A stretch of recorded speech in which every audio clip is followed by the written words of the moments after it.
பிரான் 1 KG. மேல குடலை வந்துட்டு கத்தியால நீ இதை கிழிச்சு விட்டு குடலை அதெல்லாம் வந்து எடுத்துருங்க. உப்பு மஞ்சத்தூள் போட்டு நல்லா அடிச்சு நுர ஓரளவுக்கு கழுவி எடுத்துருங்க. மஞ்சத்தூள், மீன் ஃப்ரை மசாலா, கரம் மசாலா, மிளகாத்தூள், இஞ்சி பூண்டு பேஸ்ட், கார்ன்ஃபிளவர், அரிசி மாவு போட்டு நல்லா கிளறி கொஞ்சம் லெமன் போட்டு நல்லா ஊற வச்சிருங்க. ஊறின பிறகு ஒரு கடாயில எண்ணெய் ஊற்றி பொரிச்சிடலாம். கொஞ்சமா எண்ணெய் ஊற்றி எண்ணெய் சூடாயிடுச்சு. இப்போ கொஞ்சம் கொஞ்சமா போட்டு பொரிச்சு எடுத்துடலாம்.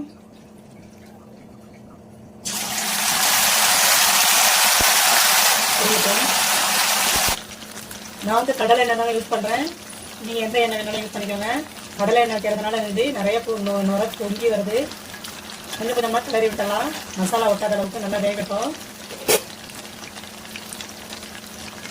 நல்லா வந்து கலர் மாறின பிறகு எடுத்துடலாம்.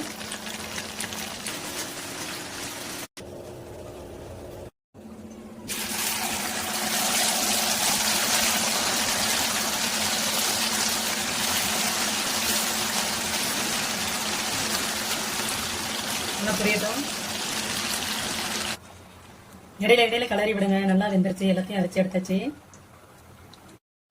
எல்லாத்தையும் பொரிச்சு எடுத்தாச்சு. பாருங்க, வெள்ளரிக்காய், வெங்காயம், லெமன், உங்களுக்கு தேவையான அளவுக்கு கொஞ்சமா பெப்பரு. வேற லெவலுங்க. நீங்களும் சாப்பிட்டு பாருங்க, ட்ரை பண்ண பாருங்க. பிடிச்சிருந்தா லைக் பண்ணுங்க, ஷேர் பண்ணுங்க, கமெண்ட் பண்ணுங்க.